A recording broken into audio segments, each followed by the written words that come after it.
In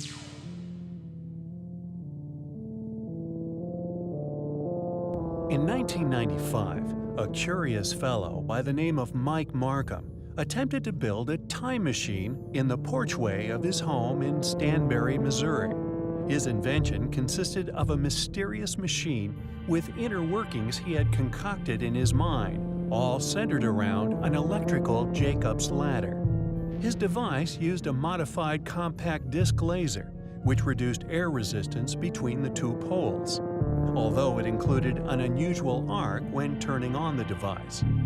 There was a heat anomaly created, appearing in a circular vortex-like form. After documenting this, he decided to throw a small metal screw at the anomaly to see the effect.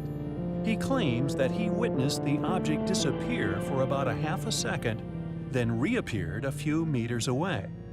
With the help of donations, his next project was to make a larger, more powerful machine, one capable of allowing himself to attempt a plunge into the anomaly himself. While the original engine ran at a kilowatt, this machine was designed for 3 megawatts.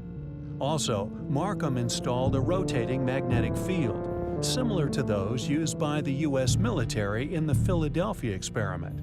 He believed that the rotating magnetic field was more effective and efficient.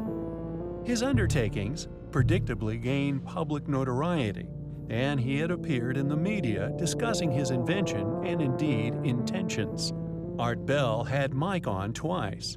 In the later interview, Markham claimed to be experimenting with a more sophisticated machine, going on to state that the electromagnetic vortex was now big enough for a man to walk into.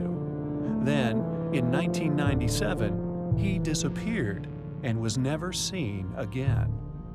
Interestingly, people who have been fascinated by this story, its series of events, and Mike himself dug into death records and finds that could have been connected to him, indeed traveling through time, specifically into the past. One in particular was a find made in the 1930s. A man was found on a Florida beach, crushed to death and surrounded by a strange, futuristic-looking metal device. We find the entire series of events, Mike's disappearance, and indeed the machine itself, highly compelling. Thank you for watching. Please subscribe to our channel to support us. Don't forget to click the bell icon for notifications on latest videos.